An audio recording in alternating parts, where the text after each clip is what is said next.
करेंगे next topic NEP। NEP क्या होता है? N for new, E for economic, P for policy, new economic policy. और इसका दूसरा नाम क्या है? NIP, यानी कि N for same new, I change हो गया, इंडस्ट्रियल पॉलिसी, यानी कि इकोनॉमिक पॉलिसी या इंडस्ट्रियल पॉलिसी, हम इसे कुछ भी कह सकते हैं। ये NEP कब बना था? हमारी 1991 में बना था। और इसका मेन एम क्या था कि एनवायरनमेंट को मोर कॉम्पिटिटिव बनाना इन इकोनॉमी में, और जितने भी बैरियर्स हैं फर्म्स की एंट्री के लिए और ग्रोथ के लिए, उन बैरियर्स को रिमूव कर देना, खत्म करना, इसके लिए ये इकोनॉमिक पॉलिसी बनाई गई थी। अब हम पढ़ते हैं इस इकोनॉमी के मेन क्या फीचर्स थे। सबसे पहला फीचर क्या है? D licensing. डी लाइसेंसिंग का मतलब क्या है? ये जो न्यू पॉलिसी बनी थी, इसने इंडस्ट्रियल लाइसेंसिंग को खत्म कर दिया था। यानी कि पहले किसी भी प्रोजेक्ट को शुरू करने के लिए गवर्नमेंट से लाइसेंस लेना पड़ता था, लेकिन जब ये एक पॉलिसी बनी तो ये लाइसेंस क्या कर दिया? एबॉलिश कर दिया, खत्म कर दिया। सिर्फ 6 इंडस्ट्रीज को छोड़ के, यानी कि सिर्फ 6 इंडस्ट्रीज है जिनके लिए लाइसेंस लेना पड़ता है, बाकी किसी के लिए नहीं। सेकेंड क्या है? Decrease role of public sector. बहुत सारी इंडस्ट्री थी जिनके ऊपर कंट्रोल क्या था? जितनी भी इंडस्ट्री थी उनके ऊपर कंट्रोल था पब्लिक सेक्टर। पब्लिक सेक्टर यानी कि गवर्नमेंट सेक्टर। लेकिन गवर्नमेंट ने क्या किया? इसको भी जब ये पॉलिसी बनाई तो इसमें भी इसका रोल क्या कर दिया? खत्म। यानी कि सिर्फ 4 इंडस्ट्रीज हैं जिनके ऊपर पब्लिक सेक्टर का कंट्रोल है, बाकी सारी क्या है? प्राइवेट है, जिनके ऊपर उसका कंट्रोल नहीं है। थर्ड क्या आता है हमारा? डिसइन्वेस्टमेंट।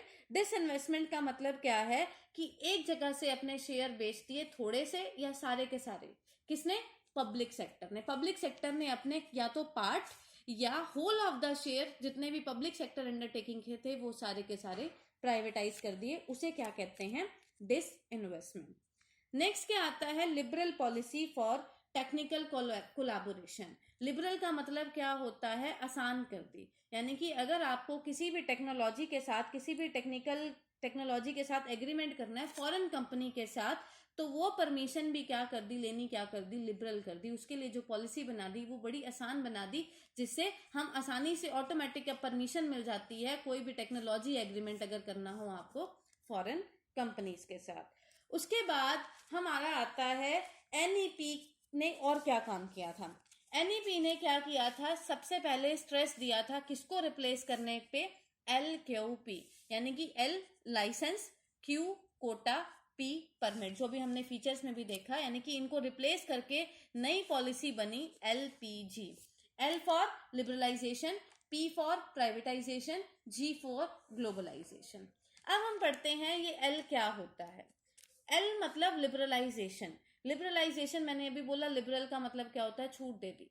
छूट यानी कि removal of entry and growth restriction on the private sector enterprises. पहले प्राइवेट सेक्टर की एंटरप्राइजेस के लिए रोक थी, एंट्री करने के लिए भी और ग्रोथ के लिए भी। लेकिन ये पॉलिसी NEP बनने के बाद लिबरलाइजेशन को के ऊपर से सारी ये रिस्ट्रिक्शंस क्या कर दी गई? खत्म कर दी। यानी कि सारे लाइसेंस खत्म कर दिए गए। इन बिजनेस को अगर एक्सपैंड होना है या कॉन्ट्रैक्ट करना है, इसके ऊपर कोई रेस्ट्रिक्शंस नहीं है। कोई भी गुड्स का प्राइसेस कितना भी फिक्स कर सकते हैं।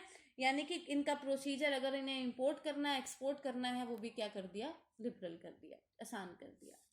सेकंड क्या आता है हमारा? प्राइवेटाइजेशन। प्राइवेटाइजेशन का मतलब क्या है?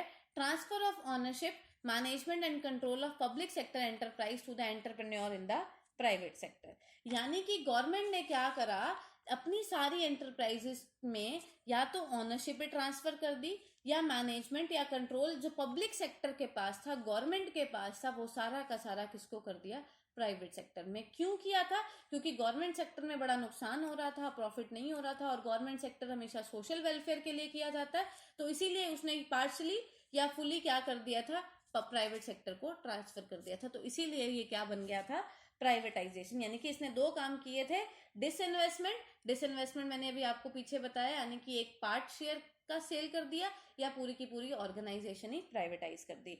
और ऐसा क्या और क्या था? अगर कोई भी पब्लिक सेक्टर अंडरटेकिंग बहुत पुअर है, पुअर का मतलब क्या है? बीमार। बीमार मतलब जो लॉस में चल रही है, उसको कन्वर्ट कर दिया प्राइवेट सेक्टर में। थर्ड क्या आता है हमारा? ग्लोबलाइजेशन। ग्लोबलाइजेशन का मतलब क्या है? Integrating the national economy with the world economy through removal of barrier on international trade and capital movement. Globalise का मतलब क्या है? पहले भी हम 1991 से पहले क्या होता था, इंडियन गवर्नमेंट ने स्ट्रिक्टली कह रखा था कि इंपोर्ट्स नहीं करना है, और अगर इंपोर्ट करना है तो उसके लिए लाइसेंस लेना पड़ेगा। बड़ी सारी रिस्ट्रिक्शंस होती थी, टैरिफ की, कस्टम ड्यूटी, ये सब जो बड़े रिस्ट्रिक्शंस थी वो रिस्ट्रिक्शन होती थी। लेकिन जब एनईपी पॉलिसी बनी तो उसने क्या कर दिया, इस पॉलिसी को लिबरल कर दिया और ग्लोबलाइजेशन कर दिया, यानी कि इंटरैक्शन और इंटरडिपेंडेंस क्या कर दी, दोनों इंटरडिपेंडेंस हो गई, यानी कि एक कंट्री दूसरी कंट्री से कुछ भी ले सकती है, कुछ भी दे सकती है। तो ये थे हमारे एनईपी के वो एलक्यूपी और एलपीजी। इसके बाद इसका है हमारा लास्ट टॉपिक, इम्पैक्ट, कि इसका इम्पैक्ट बिजनेस के ऊपर क्या पड़ रहा था। सबसे पहला इम्पैक्ट क्या पड़ रहा था? Increasing competition.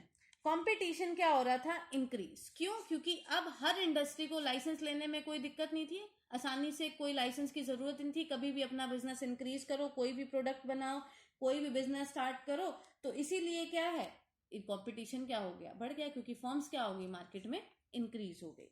Second, more demanding customer.